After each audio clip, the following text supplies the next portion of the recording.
আমাদের এই মেয়েদেরকে 1.5 কোটি টাকা তাদেরকে দেওয়া হবে। এই 1.5 কোটি টাকাটা আমরা যখনই আমাদের যত তাড়াতাড়ি সম্ভব আমাদের হাতে চলে আসলে তাদেরকে একটা সম্বর্ধনা দিয়ে সম্বর্ধনার মাধ্যমে আপনাদেরকে নিয়েই সম্মিলিতভাবে তাদের হাতে আমরা হস্তান্তর করব। বান্ডেল থাকলে প্রতি সেনমানিতে টাকা বাঁচবে। বিকাশ সেনমানি বান্ডেল কিনে জিতুন প্রতি লেনদেনে। কথায় আছে কাজে নেই। বাফুফের মিডিয়া কমিটির চেয়ারম্যানের বক্তব্যে এমনটাই মনে করতে পারেন অনেকে, কারণ দ্রুত প্রতিশ্রুতি বাস্তবায়নের কথা বলে পার হয়েছে 5 মাস, অথচ এখন পর্যন্ত আর্থিক পুরস্কার সাবিনাদের বুঝিয়ে দিতে পারেনি ফেডারেশন। বাফুফের পর যৌথভাবে 1 কোটি টাকা পুরস্কারের ঘোষণা দেয় বাংলাদেশ সেনাবাহিনী ও অলিম্পিক অ্যাসোসিয়েশন।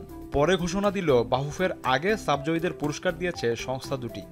সবশেষ সাব জেতার পর সবার আগে নারী ফুটবলারদের জন্য পুরস্কারের ঘোষণা দেয় যুব ও ক্রীড়া মন্ত্রণালয়। তার কিছুদিনের মধ্যেই টাকা বুঝে পেয়েছেন দামাল কন্যারা। আর বাফুফে কর্তারা 1.5 কোটি টাকা পুরস্কারের ঘোষণা দিয়ে যেন ভুলেই গেছেন।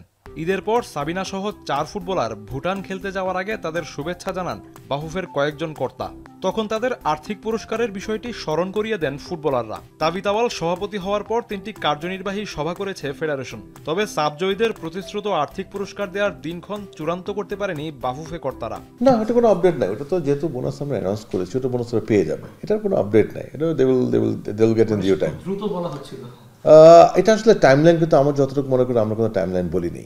তবে ডেফিনেটলি মেয়েদেরকে বলা আছে, মেয়েরাও জানে এটা ওরা পেয়ে যাবে ইনশাল্লাহ। এটা তো কোনো সন্দেহ নেই, এটাতে কোনো চ্যালেঞ্জেস নেই। এটাতে চলতি মাসের 26 তারিখ চট্টগ্রামে বাফুফের নির্বাহী সভা হওয়ার কথা রয়েছে। তখন নারীদের আর্থিক পুরস্কারের বিষয়ে কোনো সিদ্ধান্ত আসে কিনা সেটাই দেখার বিষয়। এসকে শাওন, এখন ঢাকা।